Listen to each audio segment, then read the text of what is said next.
제18장. 수아 사람 빌닷이 대답하여 이르되, 너희가 어느 때에 가서 말의 끝을 맺겠느냐? 깨달으라. 그 후에야 우리가 말하리라. 어찌하여 우리를 짐승으로 여기며 부정하게 보느냐? 울분을 터뜨리며 자기 자신을 찢는 사람아, 너 때문에 땅이 버림을 받겠느냐? 바위가 그 자리에서 옮겨지겠느냐?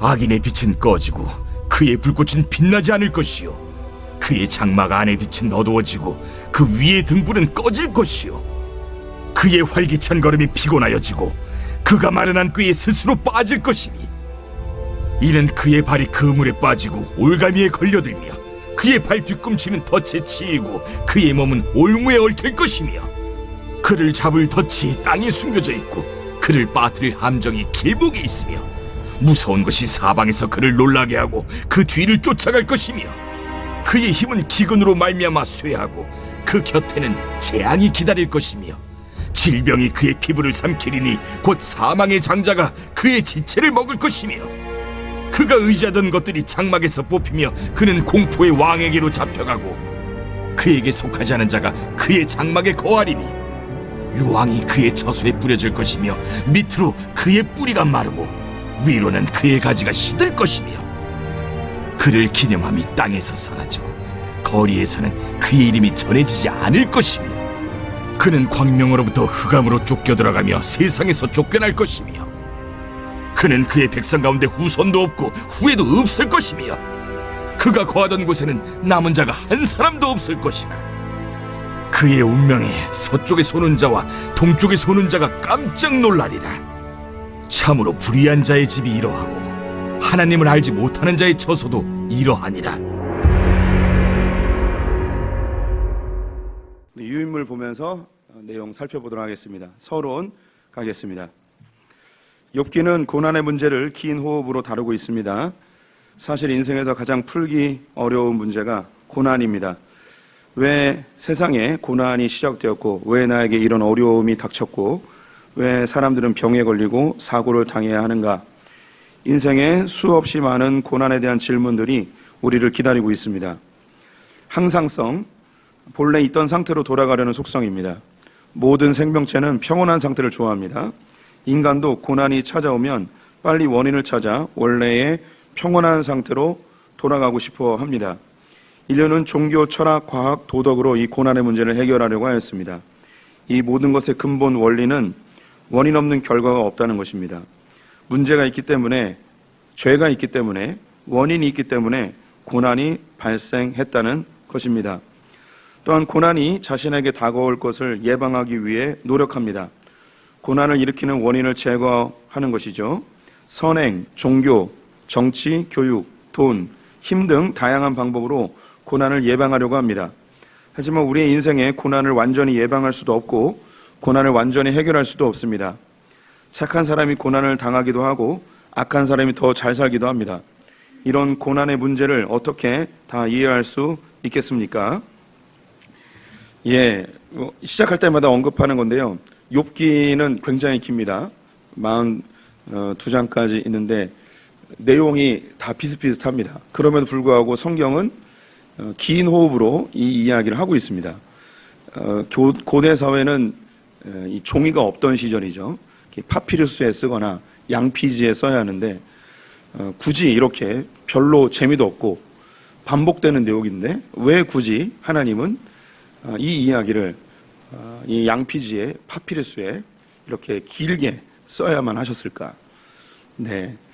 이것은 우리 인생 전체를 보여주고 있는 중요한 메시지입니다. 평생에 해결하지 못하는 고난의 문제, 그리고 뭔가 하나 깨달은 듯하지만 또다시 고난이 다가오면 예전의 깨달음은 다 사라지고 고난에 허우적거리는 우리의 모습을 발견하게 됩니다.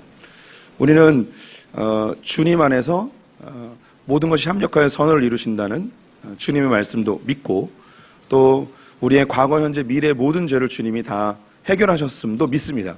그럼에도 불구하고 고난이 찾아오면 내가 뭘 잘못했나? 내가 하나님께 무슨 죄를 졌나? 이 생각으로 아주 자연스럽게 돌아가게 됩니다. 그리고 이 문제를 빨리 원인을 찾아서 해결하고 싶어하는 욕구가 굉장히 강하죠. 그래서 우리는 기독교인들이니까 하나님께 열심히 기도합니다. 그러면 하나님이 좀 빨리 해결해 주실 거라는 생각을 하죠.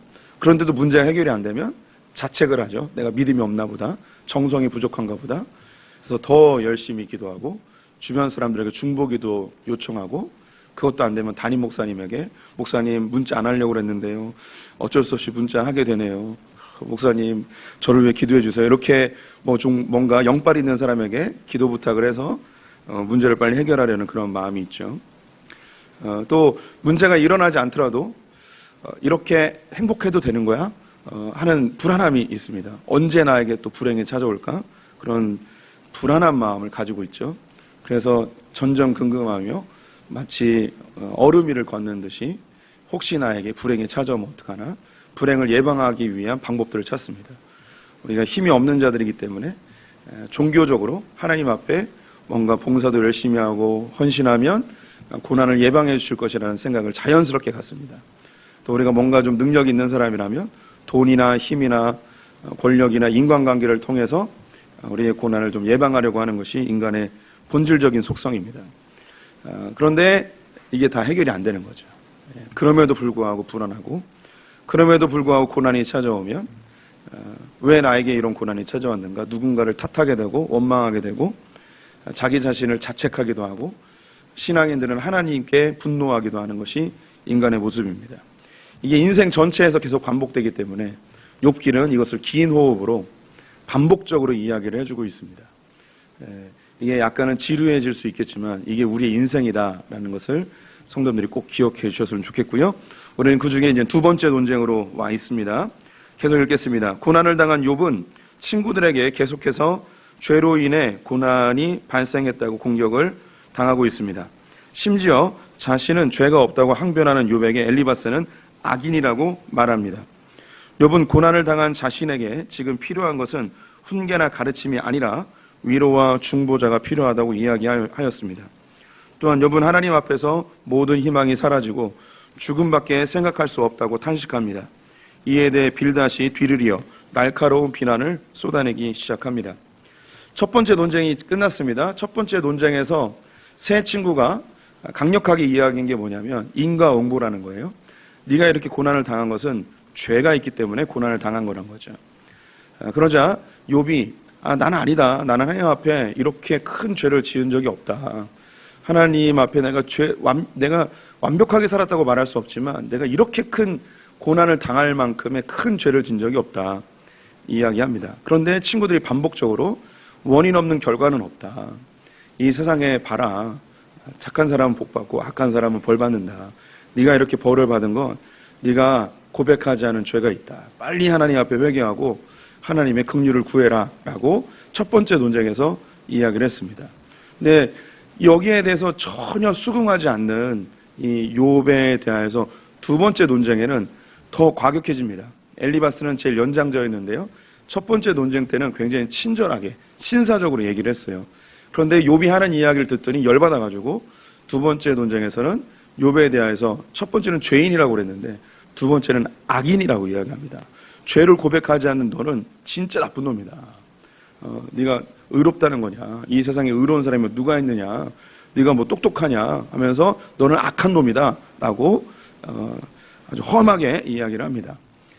그런데 이것에 대해서 욥이 뭐라고 대답을 하냐면 아니 왜 죽어가고 있는 나한테 이렇게 아파가지고 신음하고 있는 나한테 왜 자꾸 나를 질책하냐? 내가 뭐 이렇게 잘못했다고 계속 이렇게 혼을 내냐? 지금 이렇게 죽어가고 있는 사람이 만약에 내 옆에 있다면 나는 그렇게 질책하지 않을 거다. 이렇게 죽어가는 사람에게 지금 필요한 거는 훈계나 질책이 아니고 위로가 필요하다. 위로가. 그리고 이렇게 아파가지고 신음하고 있으니까 하나님께 기도도 잘 못하니까 이 사람을 위해서 좀 중보해 줄 사람이 필요하다. 하나님 이 사람 죄 없어요. 왜 이렇게 엄청난 이렇게 고난을 주십니까?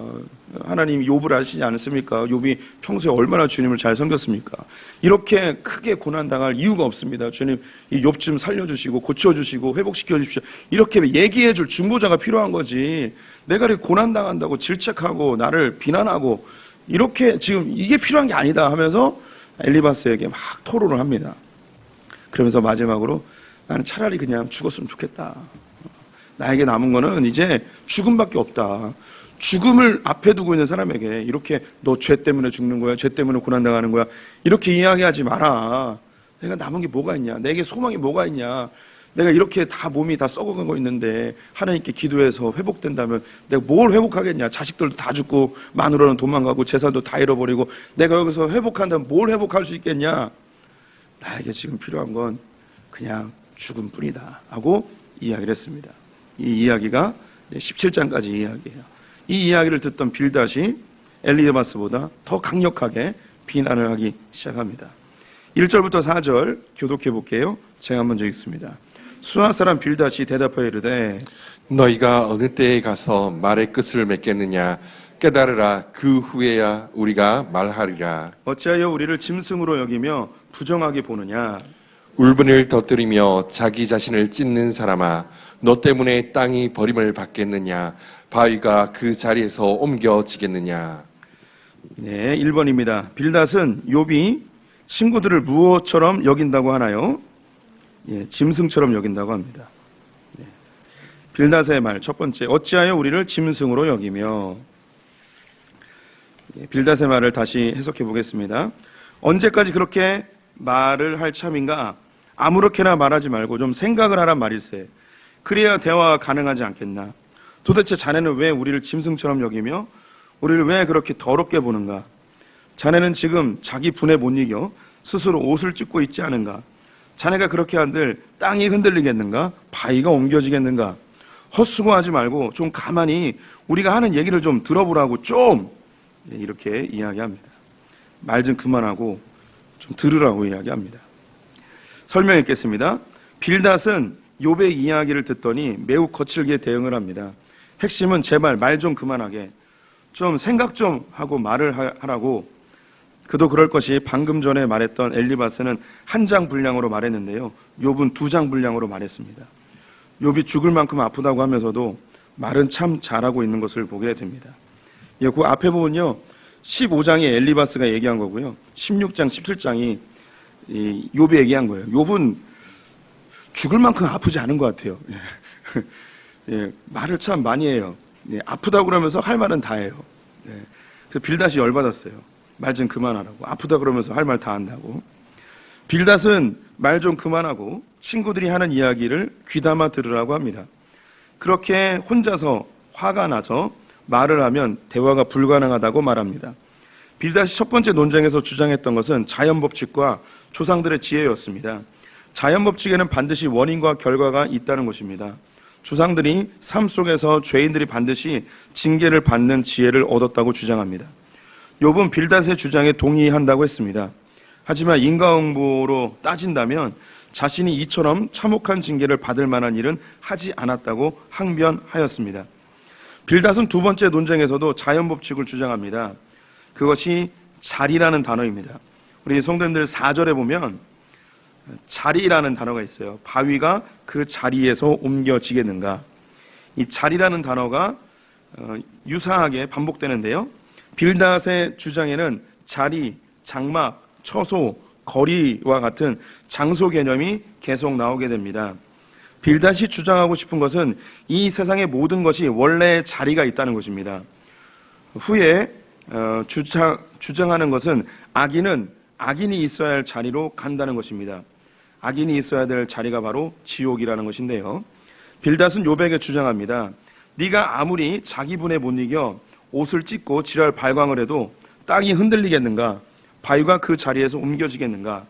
즉 욥의 울분이 아무 소용이 없다는 것입니다. 빌닷은 욥이 자신들을 짐승 취급하고 있다고 합니다. 즉 자신들의 지혜를 완전히 무시했다는 것이죠. 하지만 이 세상의 자연 법칙에서 벗어날 수 있는 사람은 아무도 없다고 강하게 말합니다. 인간은 아무리 노력해도 자연 질서를 벗어나 존재할 수 없음을 주장하고 있습니다. 빌닷이 욥에게 하는 이야기, 첫 번째 논쟁 때도 자연 법칙을 이야기했거든요. 자연 법칙을 거스를 수 있는 사람이 아무도 없다는 거예요. 자연은 반드시 원인과 결과가 있는 거죠. 그리고 이 세상의 모든 자연은 다 자기의 자리가 있다는 거예요. 물고기는 물속에서 사는 자기 자리가 있고요, 사자는 사자가 사는 자리가 있고 코끼리는 코끼리가 사는 자리가 있습니다. 이 자리가 옮겨지면 죽습니다. 풍성하게 살지 못하죠. 물고기가 물 밖으로 나오면 죽게 되고 코끼리가 있어야 될 자리가 있고 사자는 있어야 될 초원이라는 자리가 있습니다. 다 자기 자리가 있는 거죠. 그와 같이 악인은 악인의 자리가 있고 의인은 의인의 자리가 있다는 거예요. 그래서 악한 사람은 악한 사람들끼리 모여 있고 착한 사람은 착한 사람끼리 모여 있고 결국 악인들은 악인이 가야 될 자리로 간다는 거죠. 그게 무엇인가? 이 뒤에 나오는데 고통당하다가 사람들에게 잊혀지며 죽어가는 거죠. 그리고 지옥에 가는 것. 악인들은 그 있어야 될 자리가 지옥이고 의인들은 천국이다. 뭐 이런 이야기를 하려고 합니다. 계속 읽어볼게요. 노자와 장자로 유명한 도교는 유교와 함께 중국을 대표하는 종교 중에 하나입니다. 도교의 도는 길을 의미합니다. 무슨 길이며 어디로 가는 길일까요? 바로 자연의 이치를 의미합니다. 하지만 이 자연의 이치라는 것이 자연스럽고 자발적이고 영원하고 이름이 없고 형언할 수 없는 것입니다. 이것은 만물의 시작이며 만물이 자기의 길을 가는 길입니다. 즉 모든 만물이 자기 자리가 있다는 것입니다. 노자와 장자가 이야기하는 도교의 이치를 지금 빌닷이 말하고 있습니다. 동양이나 서양이나 이 자연의 질서를 보고서 모든 것이 다 길이 있다는 거예요. 그 길을 벗어나면 고난을 당하고 그 길을 잘 찾아가는 사람은 자연스럽고 행복하고 자유롭다는 거죠. 그래서 이 자연스러운 길을 찾아가는 이 동양의 철학 종교가 도교입니다. 그래서 무의도식이라는 거 있죠. 아무것도 하지 않고 흘러가는 대로 사는 것. 여기서 아무것도 하지 않는다는 게 제 책이기도 한데 아무것도 하지 않는다는 게 그냥 게으르게 산다는 그런 개념은 아니에요. 그래서 일이 잘 안 되면 안 되는 대로 되면 되는 대로 너무 애쓰지 말고 너무 힘쓰지 말고 흘러가는 대로 이렇게 자연스럽게 가는 게 바로 이 무의도식입니다. 그래서 여기까지만 제가 너무 도교 이야기를 하면 안 돼서. 그런데 신기한 게 지금 빌닷이 그 이야기를 하고 있는 거예요. 다 자기의 길이 있다. 네가 지금 이렇게 재산 다 잃어버리고 자식도 다 죽고 마누라도 떠나고 몸에 질병이 걸려서 이렇게 죽어가고 있는 것은 이건 자연스러운 길이다. 왜 자연스러운 길이냐? 네가 죄를 졌기 때문에 자연스럽게 이 길로 가고 있는 것이다 라고 이야기를 하고 있는 겁니다. 그래서 우리 성도님들도 이런 빌닷의 생각을 다 갖고 있어요. 우리 성도님들의 자녀들이 공부 더럽게 안 하고 매일 게임만 하고 맨날 유튜브만 보고 밤 늦게 자서 한 12시나 1시에 일어나서 밥도 안 먹고 맨날 라면만 먹고 우리 자식들 얘기하는 거예요 지금. 이렇게 하면 이 아이가 가는 길이 보이십니까? 자연스럽게 가는 길이 보이죠? 예, 보입니다. 예, 슬픕니다. 예, 우리가 그렇게 생각을 해요. 예, 자연스럽게 그 길이 보여요. 우리는 이런 사고를 다 가지고 있어요. 그런데 신기한 것이 이 세상에는 그렇게 게으르게 게임만 하다가 부자가 되는 사람도 있어요. 반대로 정말 밤을 새서 하루에 2-3시간만 자고 공부하고 열심히 성실하게 돈도 아끼면서 그렇게 가족을 책임지며 성실하게 충성스럽게 산 사람, 이런 우리 자녀가 있어요. 그러면 우리 성도님들은 어떤 생각이 듭니까? 안심이 되죠. 야, 이 아이는 좀 이제 잘 살겠구나. 자기 밥벌이는 하겠구나. 라고 생각해서 했는데 얘가 좋은 대학에 가서 좋은 직장에 갔는데 40살에 명예퇴직 당해서 정말 할 거 없어가지고 정말 자기 인생을 한탄하며 그렇게 술만 먹고 있는 그런 자식이 있을 수도 있어요. 예. 우리가 이 세상에 자연의 이치대로 살면 그렇게 자연스럽게 갈 것 같은데 그런데 그렇지 않은 경우들이 더 많은 것을 보게 됩니다. 더 많다라고 표현하기는 어려운데 언제든지 예외는 있는 거예요. 참 신기한 게. 네. 그런 예를 우리 성도님들에게 찾으면 수없이 찾을 수 있습니다. 주변에도 많이 있습니다. 저하고 제 동생 누가 더 공부 잘했을 것 같습니까? 예. 딱 봐도 제가 공부 잘하게 보이지 않습니까? 예. 제 동생 정말 4학년 때부터 예, 정말 어둠의 세계 속에 막 살고 막 그랬습니다. 예. 4학년 때 초등학교 평정하고 고등학교 1학년 때 고등학교 평정하고 막 그렇게 살았습니다. 저는 동생이 자랑스럽습니다. 그래서 저는 동생을 보면서 정말 얘가 이제 자라서 뭐가 될까 막 이런 생각을 했습니다. 그런데 사회의 한 일원으로서 잘 살고 있습니다. 예, 참 신기하게 삽니다. 예, 저희 부모님은 저를 보고서 많은 꿈과 정말 희망을 가졌습니다. 우리 집안을 일으킬 아이구나 막 생각을 했죠. 예, 근데 이 모양 요꼴로 살고 있습니다. 예, 예, 저희 어머니는 지금도 얘기합니다. 목사 그만하라고. 예. 예, 뭐 이런 꿈들을 갖죠. 저희 아버지는요, 제가 검사가 될 거라고 생각했었을 때요. 아들을 너무 높이 평가한 거죠. 예. 근데 저희 아버지만 그런 게 아니에요. 여기 계신 모든 부모님들은 자식의 천재성을 발견하고 뭔가 대단한 일꾼이 될 것처럼 생각을 하는데, 예, 그게 아주 자연스러운 그 길이 있다고 생각하지만 세상에 꼭 그렇지만은 않습니다. 계속 읽어볼게요. 이러한 도교적 사상은 한국 사회에도 많은 영향을 주었습니다. 운명을 거스를 수 없다. 흘러가는 흐름에 맡겨야 한다. 자연스러운 것이 제일 좋은 것이다. 다 음양의 조화를 이루어야 하는 것이다. 좋은 일이 있으면 나쁜 일이 있고 나쁜 일이 있으면 좋은 일이 있기 마련이다. 다 자기 팔자를 타고나는 것이다. 운명을 거스르면 크게 다친다. 송충이는 솔잎을 먹어야 하는 법이야. 뭐 이런 이야기들, 운명론적인 자연스러운 것을 추구하는 이런 이야기들, 너무 애쓰지 말라는 이런 이야기들 한국 사회에도 깊이 자리하고 있죠. 빌닷은 욥에 대해 자기 자리를 찾으라고 합니다. 이 자리는 죄인의 자리입니다. 죄인이 의인의 자리에 와 있으면 혼란스러워지고 어지러워진다는 것입니다. 욥이 불쑥 들어와 집안을 난장판으로 만들려는 무례한 손님 같다고 말을 하는 것입니다.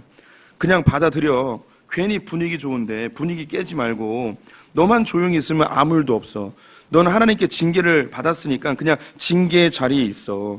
잘 사는 사람들 사이에 와서 이상한 말 하지 말고. 예, 빌닷이 욥에게 하는 이야기는 조용히 있으라는 거예요. 예, 넌 죄인이니까 죄를 인정하고 하나님께 회개하면서 좀 조용히 있으라고 지금 이 이야기하고 있습니다. 너 때문에 분위기 안 좋아지잖아. 예. 5절 6절 같이 읽어보겠습니다. 시작. 악인의 빛은 꺼지고 그의 불꽃은 빛나지 않을 것이요 그의 장막 안의 빛은 어두워지고 그 위의 등불은 꺼질 것이요.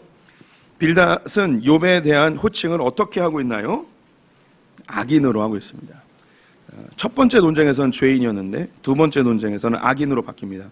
엘리바스도 그랬는데 악인으로 바꿨어요. 예. 우리도 성도들하고 가끔 이야기하다 보면은 처음엔 조용조용히 친절히 이야기하다가 말이 안 먹히고 논쟁이 되면 속으로 생각합니다. 이 악한 자식 같으냐고 막 이렇게 이 자식 저 자식 하면서 승질이 올라오죠. 얘네들 지금 승질이 막 올라온 거예요. 예, 빌닷의 두 번째 말, 악인에게 임하는 어둠. 빌닷은 욥이 울분을 터뜨리며 자신의 자리를 옮기려고 한다고 비판을 하고 있습니다. 욥은 죄인인데 의인의 자리로 옮기려고 한다는 것이죠. 빌닷은 욥을 악인이라고 칭하며 악인이 있어야 할 장소가 어디인지 잔인하게 설명하고 있습니다. 악인의 장막은 완전한 어둠의 자리입니다. 거기 장막 있죠. 예, 악인이 있어야 될 곳이에요. 그곳이 어둠의 자리입니다. 빛이 꺼지고 불꽃이 빛나지 않는 장소는 바로 지옥입니다.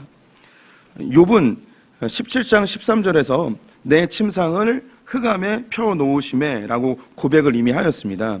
빌닷은 욥의 고백을 그대로 받아서 이야기하고 있습니다. 그래, 내 입으로 네가 흑암 중에 있다고 했지. 누가 흑암으로 내려가는지 알지 않니? 바로 악인들이야. 악인이 지옥에 가는 거지. 너도 잘 안 해. 그러고서는 어디서 죄가 없다고 말장난을 치는 거야. 예. 욥이 방금 전에 나는 이제 흑암으로 들어갑니다라고 얘기하고 있었어요.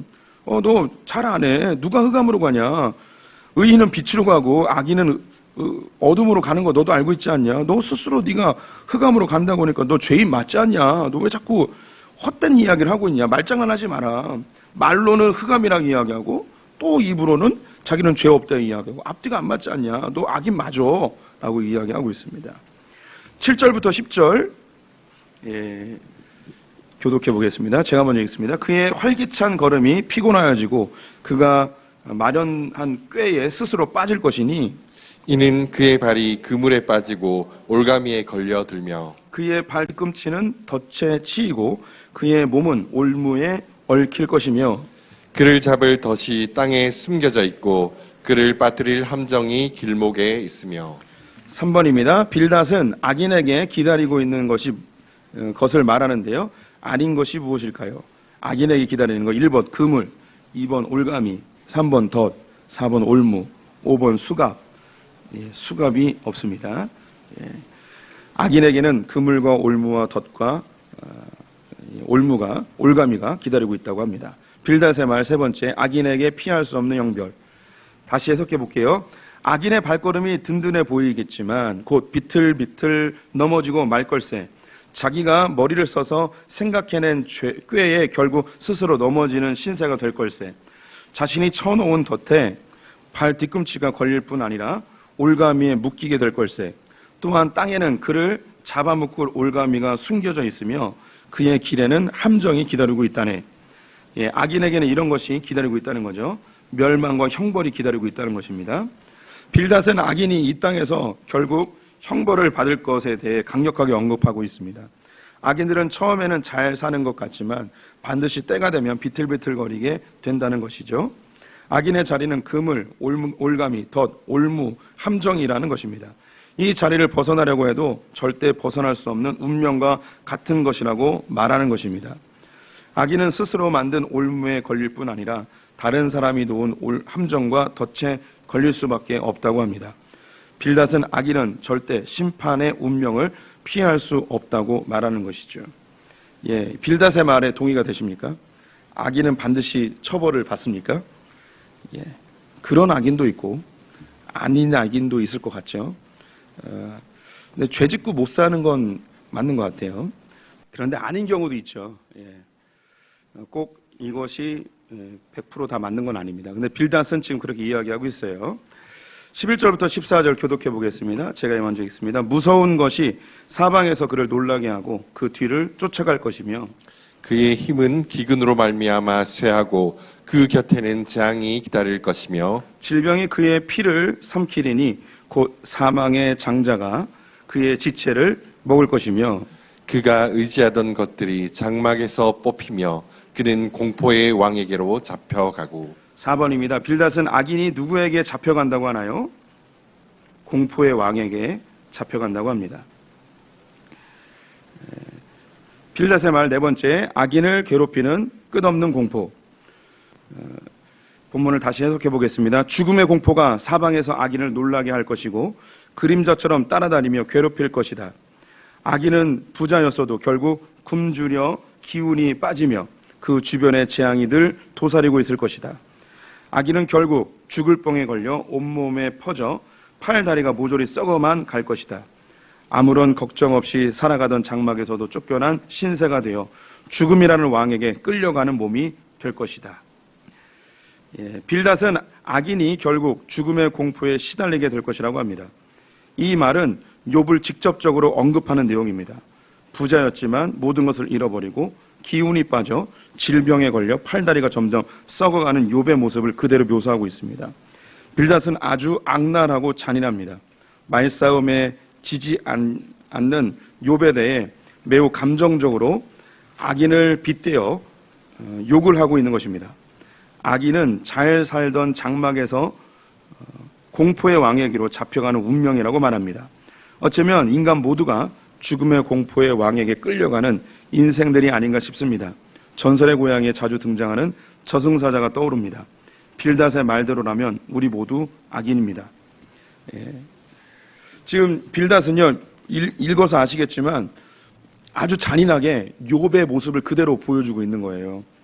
부자였지만 굶주리고 모든 걸 잃어버리고 결국 몸에 병이 생겼고 팔다리가 썩어가고 있는, 그리고 죽음의 공포에 휩싸여서 죽음의 왕에게로 끌려가는 이 모습을 보여주고 있습니다. 그 친구인데 너무 잔인하게 이야기하는, 위로는커녕 그에게 비수를 꽂는 듯한 모습을 보이고 있습니다. 빌닷은 그렇게 죽음의 공포에 휩싸여 그렇게 끌려다니는 인생은 악인들이 사는 인생이라고 이야기하고 있습니다. 그런데 우리 가운데 죽음에 대한 두려움이 없는 자가 누가 있겠습니까? 예수 믿지 않는 사람들은 저승사자가 오늘 밤에 찾아오면 어떡하나 이런 두려움을 갖고 있고, 나이 드신 분들은 누가 자꾸 자기를 부른다고 이렇게 이야기도 하고 그러죠. 우리가 모두가 다 이 죽음의 공포 속에 살아가는 게 현실입니다. 그렇다면 빌닷의 말에 의하면 우리 모두가 다 악인인 거죠. 15절 16절 같이 읽어보겠습니다. 시작. 그에게 속하지 않은 자가 그의 장막에 거하리니 유황이 그의 처소에 뿌려질 것이며 밑으로 그의 뿌리가 마르고 위로는 그의 가지가 시들 것이며. 5번입니다. 빌닷은 악인의 처소에 무엇이 뿌려진다고 합니까? 유황이 뿌려집니다. 해석 다시 해보겠습니다. 그렇게 악인이 죽으면 누군가 그 집에 들어와 살게 될 걸세. 그러면 그 집을 깨끗하게 하기 위해 유황을 뿌리겠지. 그 유황의 기운으로 밑으로는 뿌리가 마르고 위로는 가지가 시들어 갈 걸세. 완전한 파괴는 주인이 바뀌는 것입니다. 악인은 죽어 사라지면 그곳에 새로운 사람이 와서 악인의 흔적을 완전히 지워버리고 새로운 장막으로 만들어 버린다는 것이죠. 악인의 처소에는 유황이 뿌려지고 흔적이 완전히 사라지게 된다는 것입니다. 성경에서 유황은 심판과 소멸, 지옥의 이미지입니다. 소돔과 고모라가 유황과 불로 심판을 받았고 빌닷은 악인의 운명을 유황과 불로 심판받는 것이라고 하고 있습니다. 빌닷은 욥에게 하나님의 심판으로 질병이 걸렸고 완전히 소멸되어 사라지게 될 것이라고 저주를 뿜어내고 있습니다. 17절부터 21절 교독합니다. 제가 먼저 읽습니다. 그를 기념함이 땅에서 사라지고 거리에서는 그의 이름이 전해지지 않을 것이며 그는 광명으로부터 흑암으로 쫓겨 들어가며 세상에서 쫓겨날 것이며 그는 그의 백성 가운데 후손도 없고 후예도 없을 것이며 그가 거하는 곳에는 남은 자가 한 사람도 없을 것이라. 그의 운명에 서쪽에서 오는 자와 동쪽에서 오는 자가 깜짝 놀라리라. 참으로 불의한 자의 집이 이러하고 하나님을 알지 못하는 자의 처소도 이러하니라. 6번입니다. 빌닷은 악인의 거하는 곳에는 무엇이 남는다고 하나요? 아무것도 남지 않습니다. 이 답을 후손도 없고 후예도 없고 남는 것이 한 사람도 없을 것이다. 답을 못 찾으셔서 제가 읽어드렸습니다. 우리 가운데 한 3분의 2는 더위 먹은 것 같아요. 표정들이. 빌닷의 6번째 말, 하나님을 알지 못하는 자의 처소.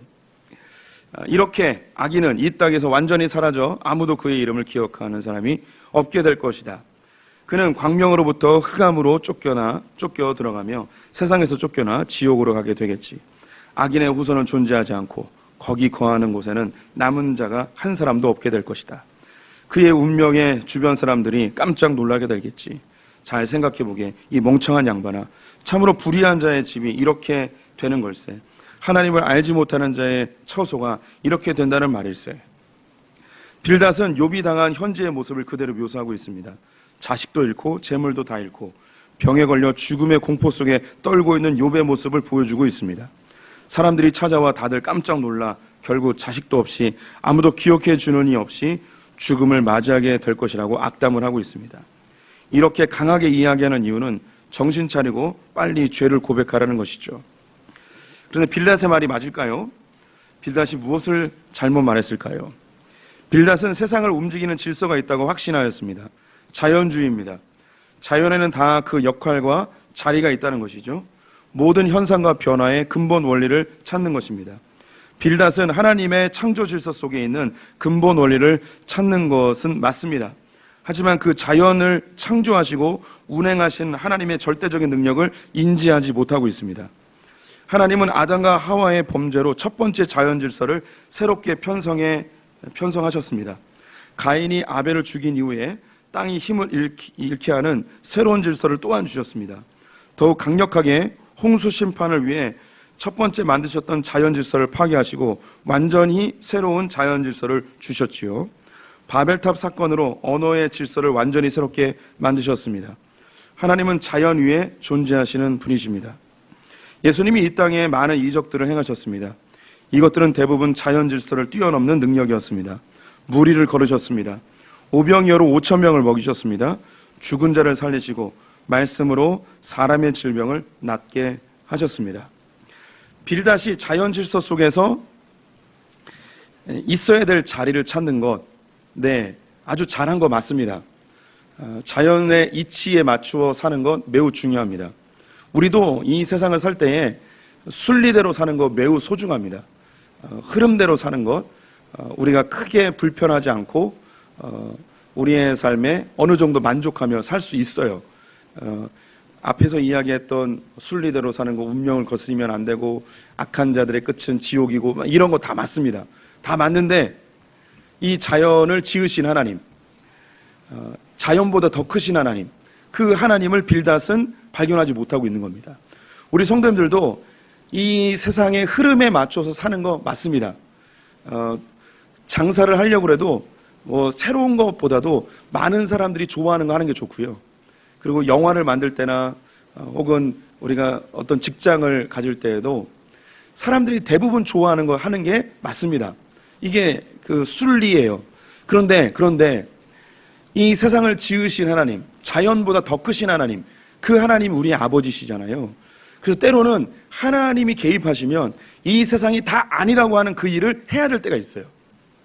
이 세상에서 순리라고 이야기하는데 이 순리를 역행해야 되는 때가 있어요. 지금 이 욥은 순리대로 한다면 분명히 악인 맞아요. 그가 당한 그 엄청난 고난들 악인들이 당하는 거 맞아요. 그런데 이 자연보다 더 크신 하나님께서 욥에게 그 고난을 허락하셨거든요. 그 순리가 아닌 하나님의 목적을 위하여서 고난을 허락하셨어요. 빌닷은 자연 질서는 보았는데 이 자연 질서 너머에 있는 더 크신 하나님을 보지 못한 것입니다. 우리 성도님들의 삶에서 자연의 질서에 순응하여 사는 건 네, 아주 지혜로운 선택입니다. 하지만 때로는 하나님이 그 길 가지 말라 그래요. 그 자연의 질서에 역행하는 새로운 길을 걸으라는 거죠. 예. 제 선교단체 때 제 순원이 있었는데 이 순원의 그 아버지가 우리나라에서 제일 유명한 교회에 그때는 안수 집사님이었어요. 지금 이제 장로님으로 은퇴하셨는데 안수 집사님, 교회에서 온갖 일을 다 하시는 아주 유력한 분이셨습니다. 그래서 제 순원이 졸업을 하면서 고백을 한 게 뭐였냐면 아버지 제가 선교사가 되겠습니다 라고 이야기를 한 거예요. 그런데 아버지는 안수 집사님, 엄마는 권사님인데 이 두 분이 집안을 다 깨부실 정도로 반대를 하는 거예요. 네가 선교사가 되면 엄마 아빠랑 다시 볼 생각을 하지 마라 하면서 막 난리를 핀 거예요. 그래서 근데 제 순원이 결국은 선교사가 안 됐어요. 예, 일반 직장을 가게 됐는데 정말 하나님의 그 부르심에 사로잡혔다면 선교사가 됐을지도 모른다는 이런 생각을 해볼 수 있겠는데 어쨌든 그 순리대로 살지 않고 하나님의 부르심에 반응하려 하는 이 아들에 대해서 반대하는 그 부모님의 모습을 봤습니다. 예, 분명히 순리대로 살면 편안하게 살겠죠. 하지만 하나님은 이 자연 질서보다 더 크신 분입니다. 때로는 우리 성도들이 정말 착하게 살고 이 세상의 순리에 맞춰서 살았는데 하나님이 전혀 예상치 못한 고난을 주실 때도 있습니다. 자연 질서보다 더 크신 하나님, 그 하나님이 내 삶의 고난을 통하여 어떤 새로운 일을 행하시는 하나님의 더 큰 손길을 바라볼 수 있어야 됩니다. 두 번째, 빌닷의 잘못. 빌닷의 두 번째 잘못은 그가 설명한 악인의 운명이 모든 인간의 운명이라고 이야기하는 것입니다. 선하게 산 사람도 다 잊혀지고 질병과 사고로 죽음을 맞이하며 죽음의 공포 속에 살아가게 됩니다. 그가 살던 처소는 다른 누군가가 살아가게 되고 그가 살았던 모든 흔적들은 모두 사라지게 됩니다. 100년 뒤에 누가 당신을 기억하겠습니까? 결국 모든 인간은 지옥으로 들어가게 됩니다. 빌닷의 두 번째 잘못은 뭐냐면 아무도 기억해 주지 못하고 그가 살았던 처소는 다른 사람이 차지하고 그의 이름은 아무도 기억하지 못한다. 이런 것이 악인들의 특징이다라고 이야기했습니다. 그런데 선한 사람들도 똑같아요. 예. 선한 사람들도 그가 살았던 그 처소에 다른 누군가가 살게 되고 100년이 지나면 그 사람은 아무도 기억하지 못합니다. 예, 김창현 목사를 누가 기억할까요? 우리 성도님들은 기억하고 우리 자녀들은 좀 기억할지 모르겠지만 손자 때 누가 저를 기억하겠습니까? 우리 성도님들은 누가 기억하겠습니까? 예, 손자들도 이름도 가물가물할 겁니다. 저는 사실 우리 외할아버지 이름, 외할머니 이름을 기억을 못합니다. 예, 그분의 존재는 아니지만 기억을 못해요. 예. 우리가 다 똑같아요. 악인이나 선인이나 죽음의 공포에 휩싸여 이 세상에서 다 사라질 존재들입니다. 그런데 빌닷은 이게 악인들의 특성이라고만 한정지어서 이야기한 게 잘못된 거죠. 맞는 것 같아요. 그런데 완벽하게 맞지는 않습니다. 계속 읽겠습니다. 하지만 이러한 죽음의 공포를 제거하시고 우리를 대신해 지옥에 내려가셨다 오신 분이 계십니다. 그분이 바로 예수 그리스도이십니다. 그분이 우리를 대신해 죽으심으로 우리는 흑암에서 생명으로 옮겨지게 되고 우리는 지옥에서 천국으로 옮겨지게 됩니다. 선한 사람이나 악한 사람이나 다 죽음의 공포에 휩싸여 흑암으로 가게 되어 있습니다. 그들의 이름은 다 잊혀지게 될 것이고 이 땅에서 흔적은 다 사라지게 될 것입니다. 그가 착하게 살았던 선하게 살았던 그 결말은 똑같습니다. 하지만 여기서 예외인 사람들이 있는데 그들이 누군가? 예수 그리스도를 믿는 사람들입니다. 예수 그리스도를 믿는 사람들은 이 세상에서 그 흔적이 다 사라지고 이름도 다 잊혀지겠지만 하나님은 그 사람의 이름을 기억하십니다. 내 이름을 아시는 분, 그분이 우리 하나님이십니다. 내가 가야 될 그 흑암의 자리에 예수 그리스도께서 대신 가셨습니다. 예수 그리스도께서 대신 가시고 우리는 빛으로 보내시고 죽음의 자리로 대신 가시고 우리를 생명으로 옮기셨습니다. 여기 이제 지옥으로 내려가셨다는 것, 이 욥이 지옥으로 내려간다고 이야기하잖아요. 그래서 사도신경에는 처음에 어떻게 기록되어 있었냐면요. 장사된 지 사흘 만에 이렇게 원래 돼 있잖아요. 사도신경이. 근데 원래는 초기 완성본에는 어떻게 되냐면 거기 가로에 써 있어요. 장사되시어 지옥에 내려가신 지 사흘 만에 부활하시어 라고 돼 있어요. 예수님이 지옥으로 내려갔다고 아예 사도신경에 기록을 해놨어요. 근데 지옥으로 내려가셨다는 이 이야기가 우리 일반 성도들에게 오해를 가질 수 있기 때문에 이것이 후대에서 지옥에 내려가셨다는 말은 빼버렸어요. 그런데 제가 지금 이 욥기를 설명하면서 욥이 죽어서 지옥에 내려가야 되는데 예수님이 대신 내려가시고 욥을 우리 믿는 자들을 생명으로 빛으로 옮겨주셨다는 이 이야기를 하니까 조금은 이해가 되시죠. 그래서 이 지옥에 내려가셨다는 이 표현이 잘못된 표현은 아닙니다. 우리가 원래 가야 될 그 지옥의 자리에 예수님이 가시고 우리는 천국으로, 그 흑암의 자리에 예수님이 대신 가시고 우리는 빛의 자리로 옮겨주신 그분이 우리 예수를, 우리가 믿는 그 예수 그리스도이십니다. 선한 자나 악한 자나 다 이름이 잊혀지고 죽음의 자리로 내려가 모든 것이 다 사라지는 그런 존재들입니다. 악한 자나 선한 자나 다 똑같습니다. 그런데 이 죽음의 자리에서, 지옥의 자리에서 건짐을 받는 자는 누군가? 예수 그리스도를 믿는 자들은 건짐을 받게 됩니다. 예, 우리 성도님들 오늘 기억하실 것은 자연의 질서에 순응하며 사는 것, 예, 우리의 삶에 평안함을 줄 수 있습니다. 하지만 이 자연의 질서보다 더 크신 주님께서 우리 성도들의 삶에 개입하실 수 있습니다. 그래서 때로는 고난을 줄 수도 있고요. 때로는 내가 조금 부족하게 살아도 주님이 이 자연 질서에 개입하셔서 내가 한 것보다 더 놀라운 복을 주실 수도 있습니다. 그 하나님의 주권을 인정하는 우리 소풍의 성도들 되시기를 주님의 이름으로 축원드립니다. 기도하겠습니다.